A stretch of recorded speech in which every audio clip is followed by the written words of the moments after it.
Mesdames, Messieurs, bonsoir. L'importance de l'enseignement des sciences et technologies comme matière de création et de compétitivité, c'est le sujet au centre de l'émission Débat Éducation.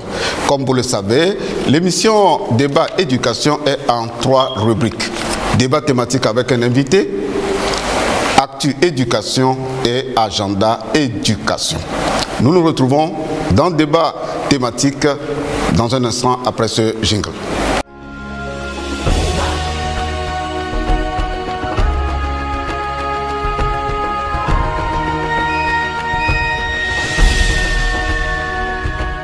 Nous sommes dans le débat thématique avec un invité. L'invité dont il est question au cours de cette émission n'est pas sur le plateau. Nous l'avons reçu dans son environnement de travail avec ses élèves. C'est un Togolais. Il a créé l'école scientifique et technologique panafricaine. Qu'est-ce qu'on y fait? Qu'est-ce que les élèves y apprennent?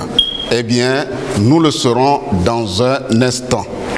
Mais retenez que dans cette école créée par M. Afanou, Togolais bien entendu, on met tout en œuvre pour rendre l'école en harmonie avec les besoins des élèves. Suivez un avant-goût de ce que les élèves apprennent dans cette école innovante.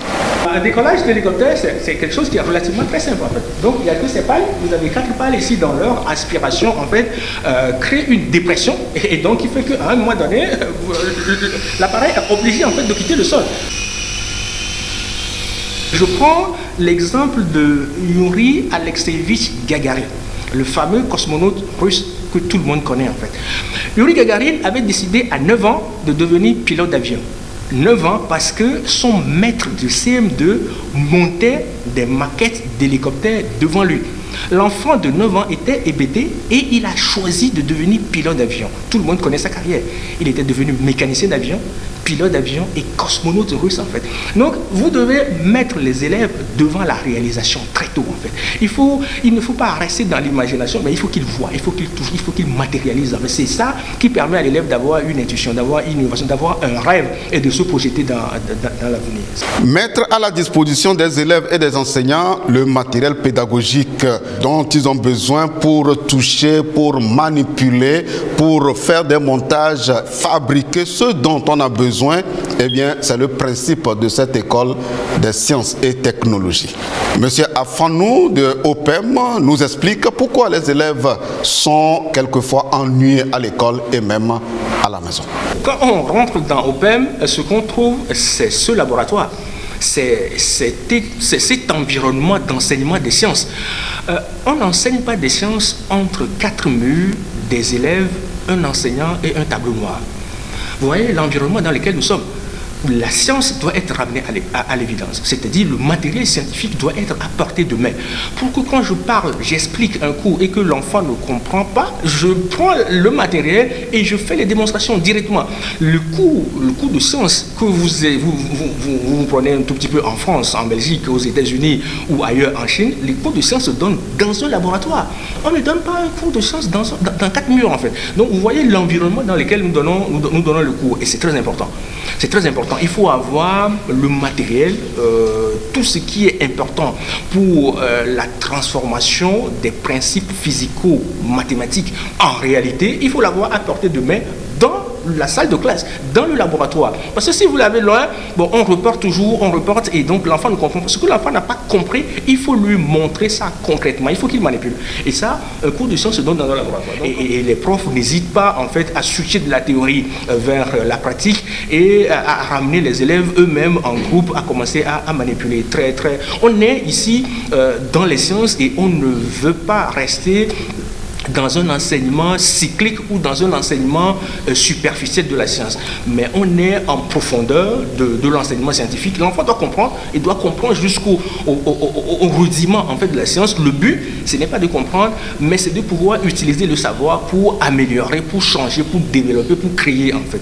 Et ça, ce n'est que dans un enseignement pratique. English people say learning by doing. Ce n'est que l'apprentissage en manipulant, en réalisant, en fabriquant, qui permet en fait à l'enfant d'intégrer des compétences réelles scientifiques.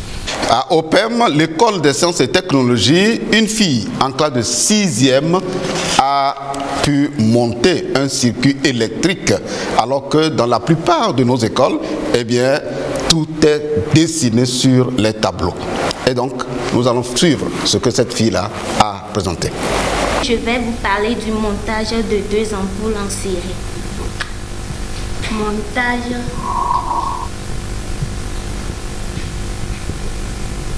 On utilise ce montage pour faire les guirlandes.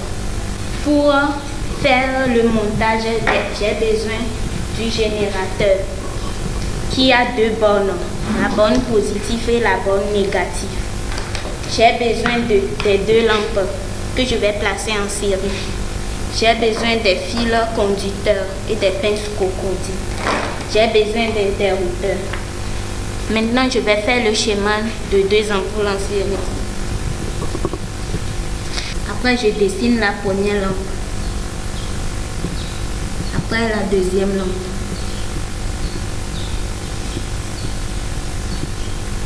Voilà le circuit de 2 ampoules en série.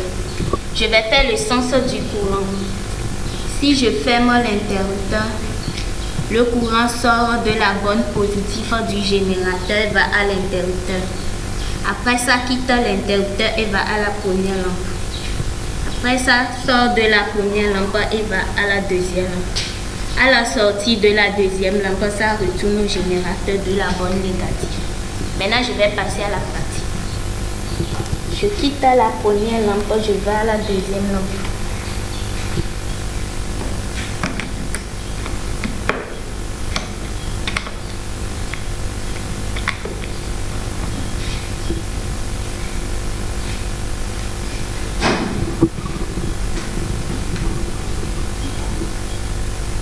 Je vois que les lampes s'allument. Quand j'enlève une, l'autre s'éteint. Et c'est normal parce que si j'enlève une lampe, c'est comme si j'ai ouvert le circuit. Donc la deuxième lampe ne va pas s'allumer. En suivant la démonstration faite par cet élève, vous convenez avec moi qu'il est possible de ramener la science à l'évidence. Mais cela ne peut être possible que si les enseignants et les élèves sont formés et équipés. C'est ce que nous démontre notre invité. Dans le concept de ramener la science à l'évidence, j'ai fabriqué ceci par exemple qui est un kit d'électrolyse de l'eau et qui permet en fait de faire la synthèse, de décomposer de l'eau en oxygène et en hydrogène. Ce matériel, je suis désolé, mais on n'a pas besoin d'acheter ça à Paris ou à Bruxelles. Mais ceci doit être fabriqué partout en Afrique. Ceci doit pouvoir être fabriqué, ce n'est pas compliqué en fait. Les enseignants doivent pouvoir fabriquer ça et ramener en fait la science à l'évidence. Et donc ici, nous avons toute une série de réactifs chimiques, du sulfate de cuivre, des acides, des bases, des sels. Donc on a toute une série de produits ici que nous utilisons à la fois pour la formation des enseignants et pour le développement même des élèves. Je montre par exemple ce petit matériel par exemple qui a été fabriqué par des enseignants quand ils étaient venus en formation l'année passée. Avec ceci, vous pouvez faire facilement une dizaine de laboratoires. C'est des profs qui ont fabriqué ceci eux-mêmes. Donc résistance, série parallèle, mesure des résistances par les codes couleurs. Donc toutes les mesures qu'on peut faire sur une résistance en fait peut se faire ici. Combinaison des résistances, la loi d'Ohm, la loi de Pouillet, toute une série de laboratoires, une dizaine peut se faire rien qu'avec cette plante. Et ce sont les profs même qui ont réalisé ça quand ils sont venus en fait en formation. C'est très important. Nous ne pouvons pas attendre que le matériel vienne de l'extérieur, mais nous devons fabriquer le matériel en fait nous-mêmes. Donc ici, vous avez une maquette en fait qui a été réalisée par des élèves. Okay, ce sont des élèves qui ont réalisé, les élèves de la 6e qui ont réalisé donc cette maquette, voilà, donc pour allumer des LED. Donc en 6e, hein, on est en 6e sciences et technologies. Donc ça c'est le premier projet qu'ils ont réalisé. Voilà, l'élève a cette fierté d'avoir produit du travail et c'est ça en fait qui est important dans le développement de la personne. Je suis capable de, c'est ce que nous devons chercher tout le temps. L'élève doit dire je suis capable de faire ça. Ça donne une gaieté, une satisfaction. Voilà. De passage, je peux vous dire que moi, je n'ai allumé mon premier LED qu'en première année d'université. Voilà. Donc j'ai des élèves de la 6e sciences et technologies qui allument une LED protégée par une résistance et qui connaissent connaissent le fonctionnement d'une LED. On ne va pas tracer la caractéristique d'une LED, hein, mais ils savent comment mettre en place une LED en série, en parallèle, dans un circuit. C'est très très important. Donc nous avons tous le matériel que nous avons ici, c'est du matériel qui vient soit de Bruxelles ou de Paris. Donc nous avons ici de la verrerie, nous avons des verres à pied, nous avons des thermomètres. Donc tout ce que nous faisons, les élèves le voient. Nous avons des ballons. Donc tout ceci se fait dans des laboratoires, suffisamment de la. Nous avons également des tubes à essai. Vous avez ici, nous avons des béchères, des béchères que nous utilisons en pratique. Nous avons des tubes à essai et les agitateurs qui sont utilisés surtout par les profs quand ils sont venus quand ils viennent en formation. Certaines écoles viennent acheter du matériel chez nous. Donc voilà, les élèves sont en train de fabriquer une voiture. Ok, donc voilà, ça commence comme ça. Ça commence comme ça. Donc une première voiture que les élèves sont en train de fabriquer. Et en 5e, nous allons motoriser cette voiture. Ok, on va mettre les moteurs dessus. Et le conseil, c'est de pouvoir fabriquer. C'est de pouvoir fabriquer. Et ceci, c'est pas étonnant parce que si vous voyez des jeunes autour de vous de 7 ans, 8 ans, 9 ans, ils ont l'habitude de fabriquer. Donc nous devons ramener ces capacités, cette ingéniosité des jeunes africains, des enfants africains à l'école et d'ajouter les formules, le dessin, le choix des matériaux, la modélisation et nous avons la fabrication. C'est ça la technologie africaine en fait, c'est ça que nous avons besoin. Comment M. Afanou est arrivé à créer la différence avec des méthodes d'enseignement des sciences au collège et au lycée? Pour le savoir, allons à la découverte de son parcours scolaire et professionnel, d'où est parti le déclic de créer cette école innovante. Il faut dire que j'ai fait une partie de mes études au Togo. J'ai eu un BEPC, j'ai eu un bac E à Dido-Gomé et j'ai commencé un parcours physique-chimie à l'Université du Bénin. Et le système d'éducation me posait des problèmes en fait par rapport à l'éducation que j'ai eue pendant 3 ans au lycée technique. Donc l'enseignement que j'ai commencé à faire sur le campus n'était pas en harmonie avec ce que j'ai fait au lycée. Ce qui fait que je suis parti à Bruxelles où j'ai préparé diplôme d'ingénieur en électromécanique et puis j'ai fait par la suite une agrégation en sciences de l'éducation. Donc voilà en gros mon parcours. Donc je suis ingénieur en électromécanique, ingénieur concepteur et puis j'ai une agrégation en sciences de l'éducation et depuis 13 ans je fais de la recherche sur l'école et le développement et je fais de l'expertise pour l'UNESCO et pour l'Union africaine en matière de qualité d'enseignement des sciences en Afrique. Selon notre invité, notre système éducatif ne nous permet pas d'orienter notre pensée vers nos besoins. Et il a été clair, il a porté un regard critique et analytique sur nos programmes, sur les méthodes d'enseignement et il est arrivé à la conclusion que si nous continuons d'enseigner de la même manière, dans les mêmes conditions, on aura les mêmes résultats. Eh bien, si nous voulons être aussi innovants que les Américains, aussi innovants que les Asiatiques et quelques Européens, eh bien, nous devons changer notre méthode d'enseignement. Monsieur Afanou nous explique réellement ce qu'il veut dire par là. OPEM, il faut savoir que c'est le résultat de 17 années de recherche. Je ne me suis pas levé un matin pour créer une école, mais c'est 17 années que j'ai mis à revisiter les écoles, à reçu des cours, à analyser en fait ce qui a conduit les pays européens en fait jusqu'à la révolution industrielle. Et ce qui fait que l'Afrique est dans cette situation. Ça, c'est une question en fait qui me frappe. Si vous voyez tous les 5 continents, l'Afrique est le continent le moins développé et qui n'est pas prêt d'être développé demain. Donc, quelle est la cause? On a tellement de minerais, mais nous avons le taux de chômage très élevé et donc l'analyse que j'ai faite pendant 17 ans, c'est que notre système éducatif ne nous permet pas d'orienter notre pensée vers les besoins de notre population. C'est ça en fait l'objectif fondamental de l'école. L'école, c'est un outil de recherche de solutions des problèmes que nous rencontrons. On ne va pas à l'école pour trouver du travail. Trouver du travail, ce n'est qu'un problème. Ce n'est qu'un seul problème, mais on va à l'école pour se donner des compétences, pour se développer et pour trouver des solutions aux problèmes qu'on rencontre dans la société. Et si l'école n'est pas taillé pour vous donner ces compétences. Et donc là, on est dans la situation que nous vivons actuellement avec l'Afrique. Regardez un peu autour de vous notre mode de vie, en fait. Regardez, prenez un maçon.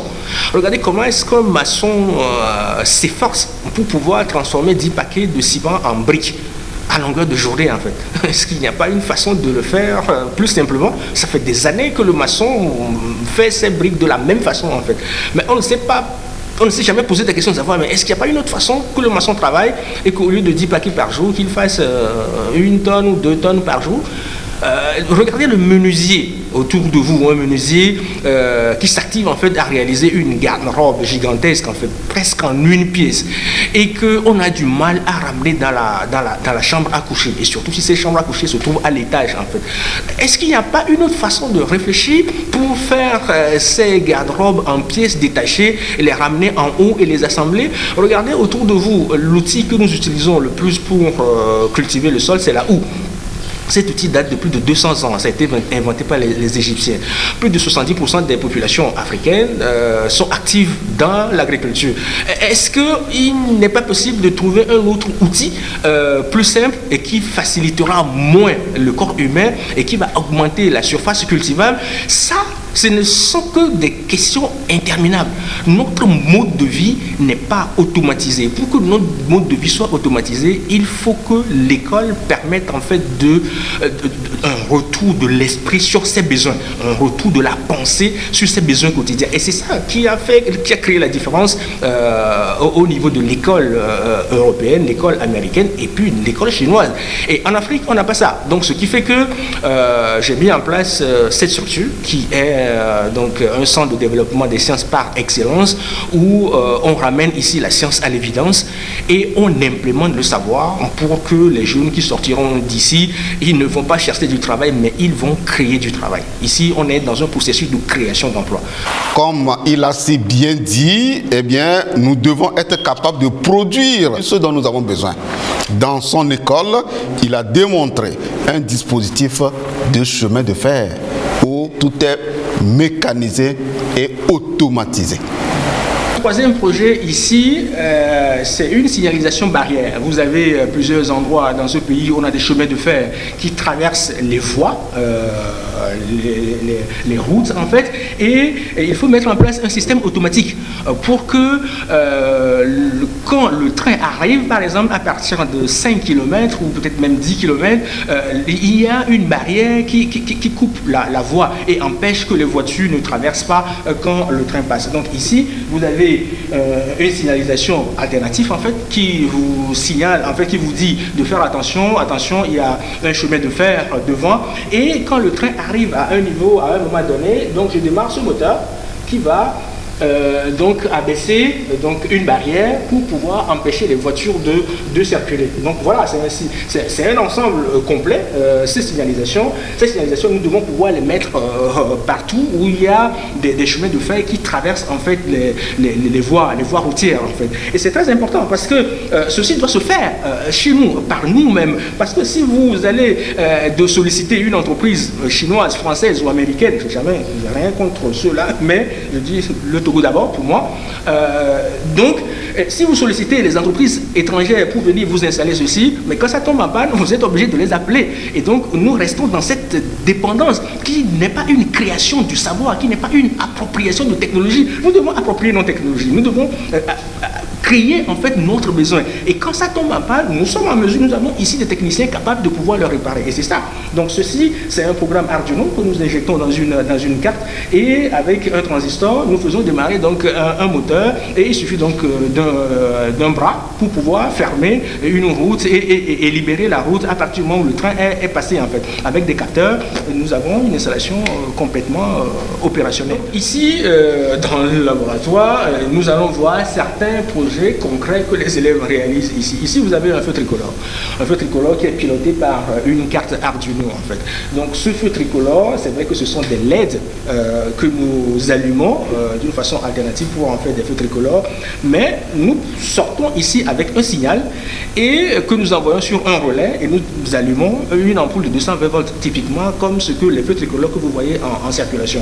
La certification OPEM dont je parlais précédemment, les élèves qui sortiront chez vous en 3e doivent pouvoir réaliser ceci. Pas à titre maquette, mais doivent pouvoir installer un feu tricolore et qui doit fonctionner convenablement. Et tous les 6 mois, ils passeront faire le checking, les mesures de résistance, de dispersion, donc les mesures électriques, les mesures d'isolement et s'assurer que le matériel fonctionne convenablement. Vous devez savoir que c'est ça le fondement du développement et c'est ça l'éducation civique. Parce que si vous-même vous installez un feu tricolore à un carrefour et quand vous prenez votre moto ou votre voiture et quand vous arrivez à ce feu tricolore et quand le feu passe au rouge, vous vous arrêtez. Parce que c'est vous qui l'avez mis en place. Vous savez pourquoi vous l'avez mis en place. Aujourd'hui, quand je circule à Lomé, je ne sais pas comment rouler parce que quand le feu passe au rouge, quand je m'arrête, des gens me dépassent. C'est parce qu'il leur semble que c'était une imposition en fait. Alors que le développement est endogène. En 3e, ils réalisent un feu tricolore complet.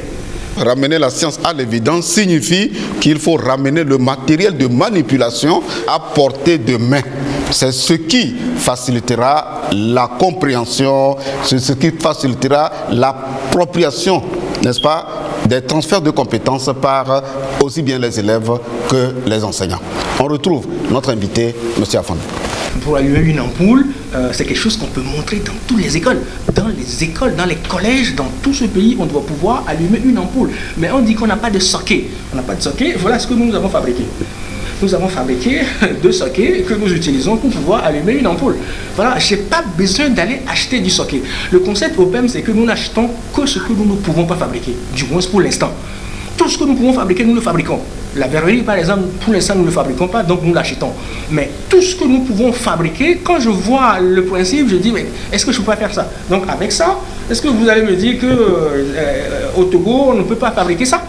Ceci doit se retrouver dans chaque école. Et donc, on doit pouvoir monter des ampoules en série, en parallèle. Voilà, c'est des choses que nous avons fabriquées ici, le montage des moteurs également. Donc, nous avons des résistances, nous utilisons souvent des plaques photovoltaïques que les élèves utilisent. Voilà, nous avons même des loupes et nous avons des multimètres. La mesure est très importante. Donc, ces élèves de 6e apprennent déjà à mesurer. Et vous avez des bobines qui sont les fondements de l'électromécanisme. Vous avez un interrupteur que j'ai fabriqué moi-même pour que les élèves voient ce qu'il y a à l'intérieur. On appuie sur le bouton, ça ferme, mais qu'est-ce qu'il y a à l'intérieur? Est-ce que c'est comme ça? Ce n'est rien. Et ça, je peux le fabriquer partout. Donc, ils le voient. Donc, c'est quelque chose que j'ai fabriqué pour... Je ne veux pas que les élèves imaginent trop, mais la science doit être évidente, doit être concrète. Et c'est à partir de ce moment que, quand ils voient ça, ils disent, ah ouais, ça, monsieur, il l'a fait en aluminium, moi, je veux le faire en cuivre, moi, je veux le faire en fer, moi, je veux le faire... donc, c'est ça, en fait. Donc, vous fermez un circuit, donc, c'est ça, c'est ce que vous faites, en fait. Voilà, c'est très important. La poussée d'Archimède, c'est un concept, en fait, qu'on explique beaucoup, mais que les élèves ne savent pas exactement ce que c'est. Donc, le principe est très simple. Donc, nous remplissons ce réservoir de l'eau jusqu'à ce que l'eau commence à déborder ici. Et nous mettons n'importe quelle masse, donc une masse que nous accrochons au dynamomètre. Vous savez le dynamomètre, entre la différence entre la mesure du poids et de la masse. Ici, on mesure le poids. La balance nous permet de mesurer la masse. Donc, on accroche le dynamomètre. Et le poids, en descendant dans de l'eau, chasse donc une quantité de liquide. Et cette quantité de liquide, nous le recueillons ici, dans ce verre à pied. Et comme le verre à pied est gradué, nous connaissons le volume de l'eau qui est sorti ici. Une première chose, le volume que nous lisons ici, c'est le volume du poids immergé. Et la masse de l'eau que nous avons ici est égale à la force de la poussée d'Archimède qui s'exerce en fait sur le corps qui est immergé. C'est très simple. Donc, alors que si ça reste en fait dans l'imagination théorique, l'enfant ne sait pas, ne voit pas ce que vous appelez un dynamomètre. C'est quoi un dynamomètre? Comment ça se présente en fait? Et quand vous parlez de poids apparent et de poids réel, il ne voit pas ce que c'est. Alors que s'il mesure le poids à l'extérieur, vous lui dites que ça, ce que tu as à l'extérieur, en dehors de l'eau, c'est le poids réel. Il le ramène dans l'eau. Et la valeur que tu lis quand le corps est dans l'eau, c'est le poids apparent. Voilà la différence que nous avons. La science devient évidente. Voilà, la science doit rester évidente, comme elle est à l'évidence en France, en Belgique, en Allemagne, aux États-Unis. La science doit être évidente en Afrique également. C'est ce que la Chine a fait pour devenir une puissance incontournable. Voilà, c'est l'enseignement qualitatif qui a conduit la Chine au développement. Ce n'est pas le développement qui a conduit la Chine en fait à un enseignement qualitatif des sciences. C'est pas ça. Quand vous voyez le classement de l'OCDE, le programme PISA, Programme of International Student Assessment, c'est un programme de l'OCDE qui permet de classifier les États en fonction de la qualité d'enseignement. Les pays qui occupent les 5 premières têtes, ce sont des pays asiatiques. Ce sont des pays asiatiques. Et ce n'est pas parce que il y a 15 ans, 10 ans, la Chine a mis en place un enseignement qualitatif des sciences, mais c'est parce que depuis plus de 50 ans, la Chine a mis en place un enseignement qualitatif des sciences qui a conduit à son développement. Et c'est ce développement en fait qui favorise encore l'enseignement qualitatif des sciences. Les élèves dans cette école de sciences et technologies ont-ils un programme différent des autres? Notre invité nous éclaire là-dessus. Il y a une nuance parce que nous sommes partis du programme officiel d'enseignement classique en fait. Voilà. Les élèves ici, ils ont 3 heures d'histoire-géo, ils ont 5 heures de français, ils ont 5 heures de mathématiques, ils ont un cours de CM et voilà. Mais sur ces cours, nous avons greffé des cours de développement des compétences. Les élèves, ils ont 3 heures de laboratoire. Quand je parle de laboratoire, je ne parle pas d'un enseignant qui réalise des manipulations devant les élèves, mais ce sont des élèves qui, dans leur blouse, réalisent eux-mêmes des manipulations. Ça, c'est très important. Les élèves, après 3 heures de cours de laboratoire, ils ont 2 heures d'informatique. Quand je parle d'informatique, je ne parle pas d'un prof qui copie des codes au tableau et que les élèves copient, mais ce sont des élèves qui développent des codes et qui créent des jeux eux-mêmes que vous allez voir par la suite. Ils ont 2 heures de technologie. 2 heures de technologie, ce sont des cours pratiques que les élèves réalisent en fait. Et ces cours, en fait, ces 7 heures de cours leur permettent en fait d'un côté de comprendre beaucoup plus facilement la théorie, parce qu'ils manipulent en fait. Ils réalisent toutes les expériences en fait en physique, en chimie, même en mathématiques, en SVT, qui a un élève de leur niveau dans une autre école ne ferait pas et qui ne lui permettrait pas de bien comprendre le cours. Ça c'est une première chose. La deuxième chose, c'est que nous fonctionnons ici avec la pédagogie de projet, c'est-à-dire dans tous les cours, que ce soit en histoire, en géographie, en sciences, les élèves sont appelés à réaliser des projets. Donc le cours n'est pas un cours saucissonné où on vient étudier pour avoir les points et réussir son année, mais on est dans le développement des compétences. Donc on assemble les savoirs pour pouvoir réaliser un projet en fait. C'est dans cela qu'on voit la capacité de l'élève en fait. À partir des petits projets, on a des moyens projets et on a des grands projets. Nous avons besoin de mettre en place des grands projets pour ce pays, pour l'Afrique. Mais si vous ne commencez pas à réaliser des petits projets, vous serez à l'université, on vous demandera un projet que vous n'arriverez pas à faire convenablement. Donc on est parti, comme je l'ai dit, d'un programme d'enseignement officiel dans lequel nous avons greffé donc un complément de développement des compétences et tout ça en harmonie en fait avec un agenda de service qui n'alourdit pas en fait le travail des élèves. Les élèves passeront 2 diplômes en 3e. Ils passeront un BEPC classique officiel, mais ils passeront ce que nous appelons la certification OPEM. La certification OPEM, c'est un projet qui est réalisé par l'élève et qui le défend devant un jury. Donc les parents seront là, il y aura un jury, l'élève réalise un projet réel en grandeur nature et il doit nous expliquer comment il a réalisé son projet, les calculs, les choix des matériaux, la programmation, le dessin. Et le programme doit vraiment fonctionner. Et c'est ça, en fait, qui donne une certification au PEP. Nous sommes orientés vers la réalisation. Au-delà de cela, les élèves, pour nous, qui arrivent en terminale, vont passer un BA, un baccalauréat africain, qui est un baccalauréat d'excellence, en fait. Nous voulons, ici, au Togo, en Afrique, créer les écoles que vous pouvez trouver, en fait, à Bard, à Oxford, un peu partout, à Paris, ailleurs. On peut développer ces compétences ici. Nous pouvons le faire. Nous devons ramener l'enseignement de qualité au centre du développement de la formation de la jeunesse. C'est à partir de là que nous allons éradiquer les taux de chômage, éradiquer le désir des jeunes à partir à l'extérieur pour refaire l'aventure. Tout est ici, en fait, dans nos pays. L'invité est remonté dans l'histoire pour démontrer que les grands savants tels que Lavoisier, Planck et autres enseignaient dans les laboratoires et leurs élèves étaient plus opérationnels. Eh bien, un exemple à suivre, nous dit notre invité. vous regardez un tout petit peu la façon d'enseigner des grands savants comme Lavoisier, Planck, Laplace, Pierre-Marie Curie, Berthoud, James Watt. Mais tous ces savants ont enseigné des sciences dans le laboratoire et leur enseignement a conduit à la réalisation des projets. Ce sont tous des chimistes, ce sont des industriels, ce sont des fabricants en fait. Un professeur de sciences, c'est un fabricant.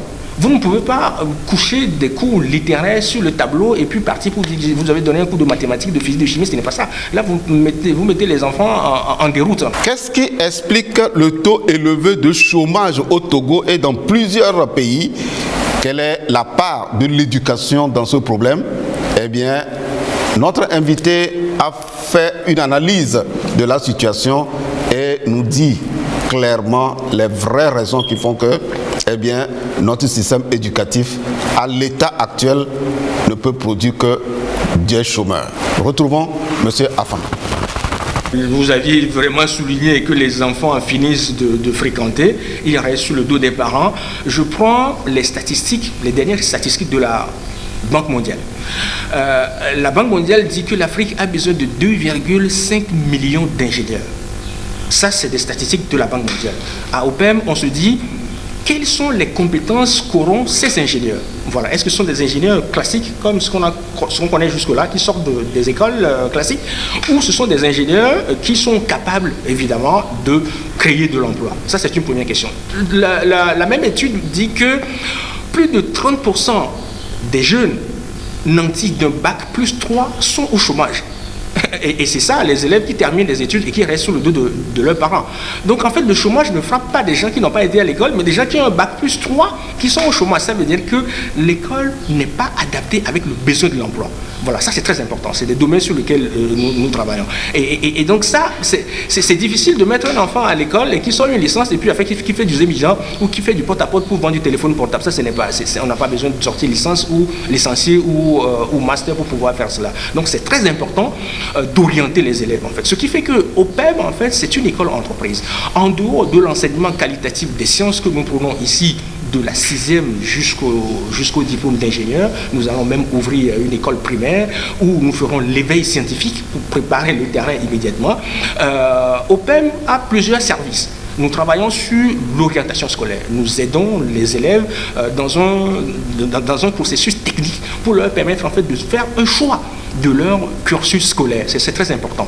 Pour finir, l'invité lance un appel aux décideurs pour orienter la plupart des élèves vers les matières scientifiques et donc vers les filières scientifiques. En ce qui concerne les décideurs, je pense que c'est l'État qui a obligation de formation de la population.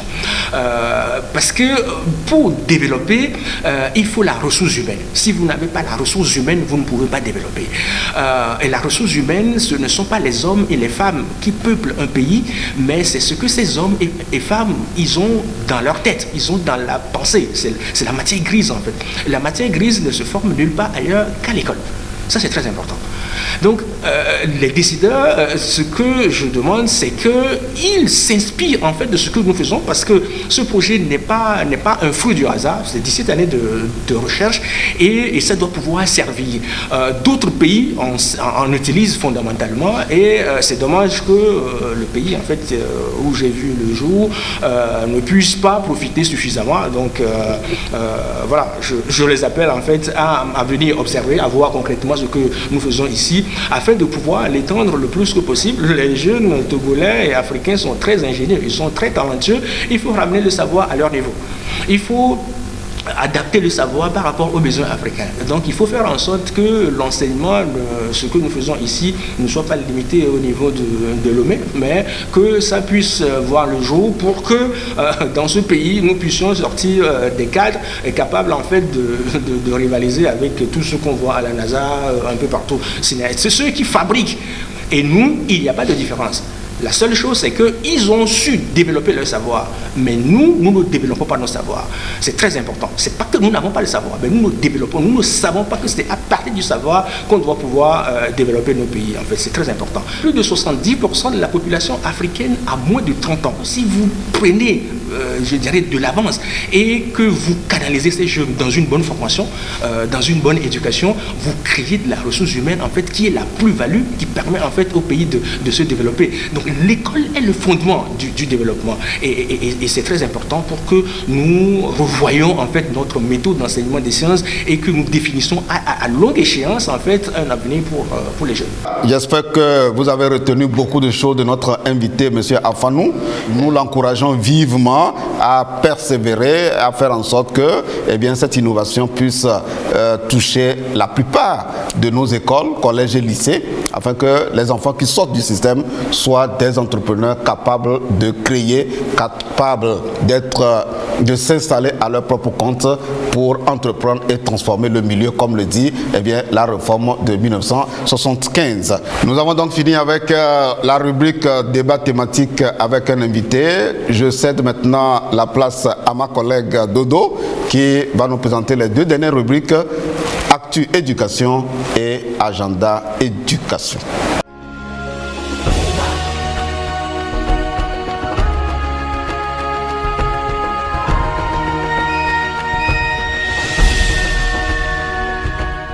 La coalition nationale togolaise pour l'éducation pour tous a célébré la Semaine mondiale d'action pour l'éducation pour tous. Retour sur l'événement qui a eu lieu à Notien. La coalition nationale togolaise pour l'éducation pour tous, organisatrice de la Semaine mondiale pour l'éducation pour tous, a fait dévoiler par le préfet de Gao la grande affiche de plaidoyer pour l'effectivité de l'éducation inclusive au Togo. Nous savons que le droit à l'éducation inclusive n'est pas encore une réalité chez nous. De nombreux enfants sont gardés à la maison. Peut-être par ignorance. Nous voulons, à travers cette affiche, contribuer à faire connaître ce droit au public. Cette année, nous voulons marquer l'événement de la Semaine mondiale d'action pour l'éducation à travers cette affiche. Cette phase a été suivie dans la grande salle de l'ENI de Notien des panels et discours officiels. Les panélistes ont témoigné que le projet éducation inclusive piloté par la Coalition nationale togolaise pour l'éducation pour tous dans Notien a opéré déjà des changements, un projet financé par BMZ Allemagne et CBM. Les enfants handicapés ont droit à aller à l'école. Si c'est que devient tout scoulia, n'a pas les blevis, nos vieux les blevis, les romains. Et tona ayi wagbo avant no bleviko mu yona sancha mama office ayi le mama embe madakte na ma. Pour le niveau de mise en œuvre des 7 cibles de l'ODD 4, l'examen volontaire national réalisé par la coalition a été scénarisé par un groupe de sketch. Le secrétaire technique permanent sur son panel rassure que malgré les difficultés, le système éducatif avance avec la révision du plan sectoriel de l'éducation.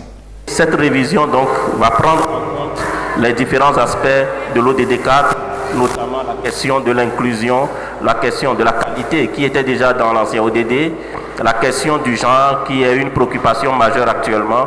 Les partenaires techniques et financiers, ANCEFA, CBM, le ministère de l'Éducation, Plan international Togo et des actions ont salué les efforts du gouvernement tout en rassurant que des efforts restent à fournir pour accélérer l'atteinte de l'ODD 4. Cette année 2019, la célébration porte sur le thème du droit à l'éducation.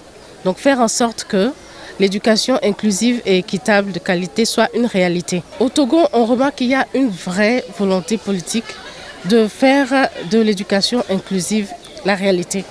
On a vu qu'il y a déjà un modèle d'éducation inclusive. On a les modèles qui marchent. Il faut maintenant mettre à l'échelle pour que tous les enfants handicapés du Togo puissent avoir accès à l'éducation. Il ne s'agit pas seulement de l'État, il y a aussi les communautés, les familles. Est-ce que les parents acceptent scolariser leurs enfants handicapés? Il faudrait qu'on les sensibilise de plus en plus. Une présentation du matériel d'éducation inclusive financé par BMZ Allemagne au profit des 32 écoles primaires de Gao a mis fin à cette célébration à Notien. Toutefois, la célébration de la SMA 2019 va se poursuivre dans les 6 régions éducatives du Togo.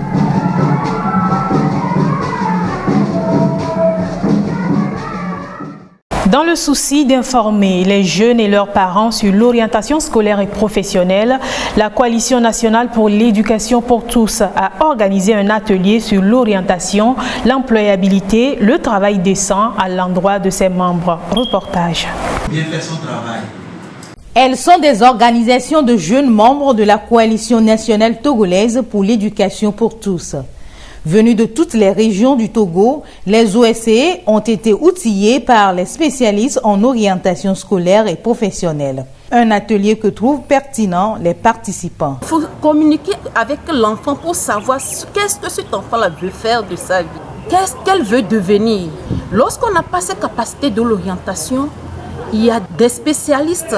Les participants ont pour mission de multiplier auprès des élèves et jeunes ces informations selon lesquelles l'orientation ne s'improvise pas et ne doit pas être imposée à l'enfant. Les élèves ne font pas l'effort d'aller à la recherche de l'information. Les élèves sont beaucoup plus attentistes. Ils pensent que leur réussite est un passeport pour tout.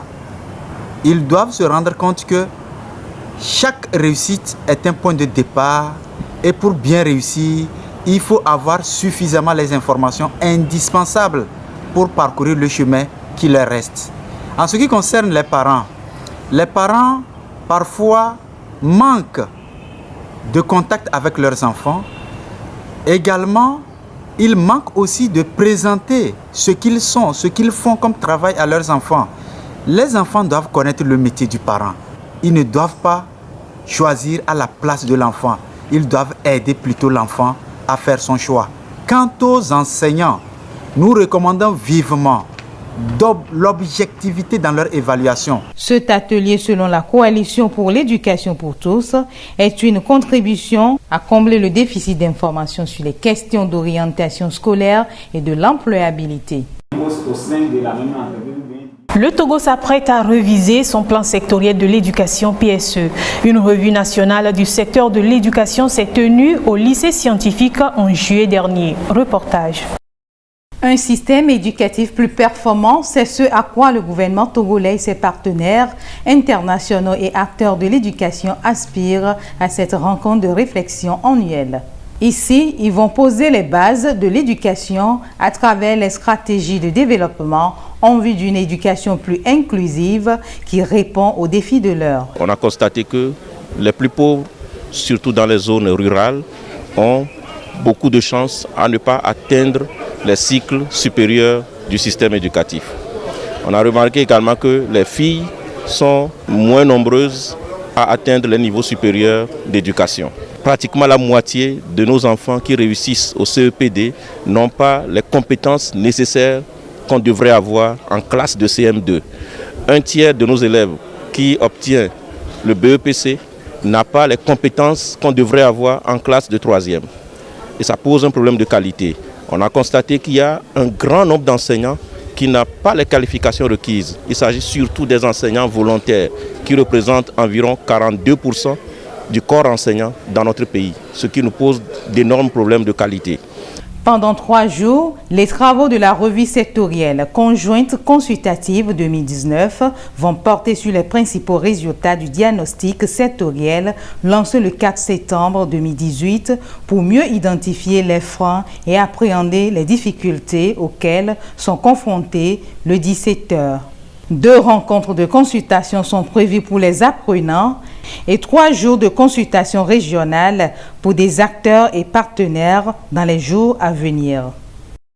Le système des Nations Unies et les universités publiques du Togo ont signé le 11 juin dernier une convention de partenariat. L'accord s'étend sur une période de 2019 à 2023 et vise entre autres à renforcer la gouvernance universitaire, à développer la culture de l'entrepreneuriat chez les jeunes. Les Nations Unies entendent par cet accord accompagner le gouvernement dans la mise en œuvre du Plan national de développement PND. Le ministère de la Communication, des Sports et de l'Éducation l'éducation à la citoyenneté et au civisme a lancé en juillet dernier l'expérimentation des nouveaux programmes d'éducation physique et sportive. Les différents acteurs impliqués dans l'éducation physique et sportive ont donc été conviés à une séance d'information et de formation sur les contours de ces programmes et la mise en œuvre dans les écoles ciblées pour l'expérimentation. Le reportage. L'éducation physique et sportive ne sera plus que de simples disciplines athlétiques dans les établissements scolaires. Les programmes ont totalement été revus avec un accent particulier sur le sport inclusif et théorique. Déjà au préscolaire et au primaire, les enseignants de l'EPS auront à initier les jeunes apprenants aux activités sportives et à les maintenir dans cet élan jusqu'au lycée. Une refonte du système d'éducation sportive qui intègre plusieurs innovations. Dans l'ancien programme, on met plus l'accent sur les activités athlétiques. Maintenant, il y a le problème des enfants handicapés qui ne font pas sport, ils sont dispensés. Or, on dit que c'est tout le monde qui doit faire du sport pour son bien-être. Quelle activité on va proposer à ceux-là pour qu'ils puissent faire du sport à l'heure du sport?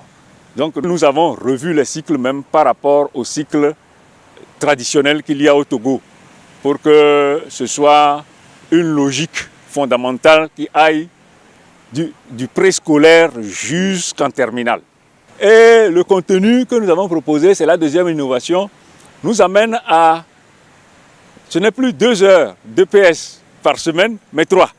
Donc à partir d'un certain niveau, il y aura un cours théorique et ensuite un cours pratique. 10 établissements ont été choisis pour expérimenter ces nouveaux programmes.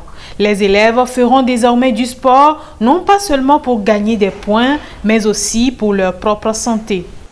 La bonne santé aujourd'hui, c'est un concept clé dans les programmes pour l'enseignement d'éducation physique et sportive au Togo. L'État togolais veut aujourd'hui une éducation physique et sportive de santé. C'est pourquoi d'ailleurs on parle aujourd'hui de l'EPS inclusive, où les personnes handicapées, même les personnes âgées handicapées, sont également concernées par l'éducation physique et sportive au Togo. Autrement dit, après la maternelle, le primaire, le collège, le lycée, il faudrait qu'à l'université, l'EPS puisse continuer. La préparation des enseignants expérimentateurs et encadreurs pédagogiques est donc une étape importante dans la mise en œuvre de ces réformes. De nouveaux guides et manuels de français et de mathématiques ont été rédigés à l'intention des élèves du CEP2 et CE1.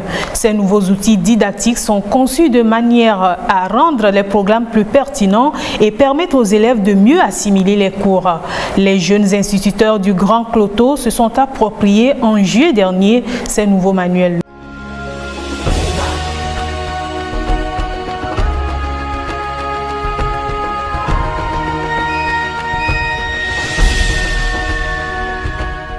Et dans Agenda Éducation, retenez que le Togo va valider son plan sectoriel révisé en décembre prochain. Des consultations régionales sont en cours pour avoir un document inclusif et de qualité. Et la rentrée scolaire 2019-2020, c'est pour le 16 septembre prochain. Autorités éducatives, enseignants, élèves et parents sont à pied d'œuvre pour une rentrée scolaire réussie. Alors, fidèles téléspectateurs, nous tenons à vous remercier pour nous avoir suivis dans ce numéro du mois d'août de débat éducation constitué de 3 rubriques dont les 2 dernières ont été animées par ma collègue Dodo Waré. Et comme je vous le disais, eh bien, il en sera ainsi à chaque numéro de débat éducation. Nous allons co-animer cette émission. Merci pour le travail que tu as battu pour réunir toutes ces informations. Merci. Et nous disons au revoir. Bye bye.